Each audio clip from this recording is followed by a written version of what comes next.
एक ना दोस्त था मेरा, बहुत अच्छा दोस्त था मेरा।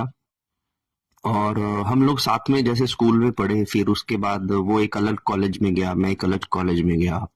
और ऐसे कर कर हम अपनी अपनी जगह पर नौकरियों को हमने ज्वाइन किया। तो मैं देख रहा था कि उसको हर बात पे ना बहुत जल्दी रहती थी। जैसे उसको अच्छे नंबर पाने हैं, उसको अच्छा स्कोर लेना है, उसे स्कूल में कॉलेज में हीरो बनना है।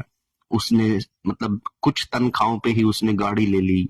फिर मुझे पता लगा कि उसने कहीं शादी भी उसके घर वालों ने तय कर दिया। तो ऐसा लगता था कि जैसे ना वो जीवन में मेरे से तो बहुत आगे चल रहा है। इवन हम लोगों की रेस सेम थी।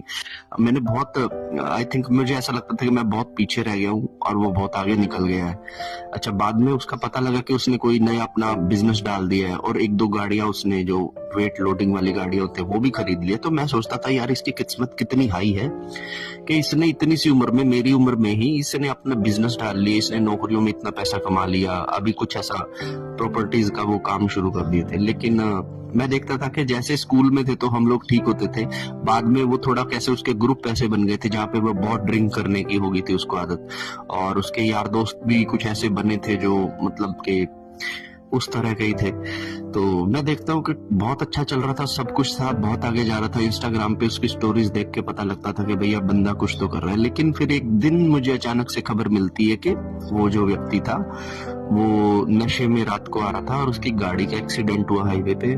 और वहां पे उसने 1.5 दिन तक सरवाइव किया और उसके बाद वो कोलैप्स कर गया।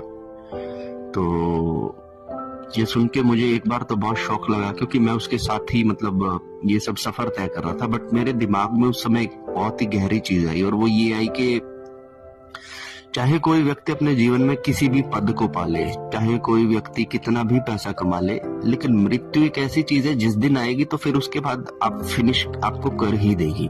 उसके बाद आपने कितना नाम कमाया था, कितना पैसा कमाया था, क्या कर रहे थे, क्या नहीं कर रहे थे, सब कुछ छूट ही जाएगा। अब उसकी जैसे बीवी भी ऑफ कोर्स उसकी है, तो उसकी भी शादी अब सुनने में आ रहा है कि कहीं और कर दी गई है, वहां से उसने छोड़ दी है।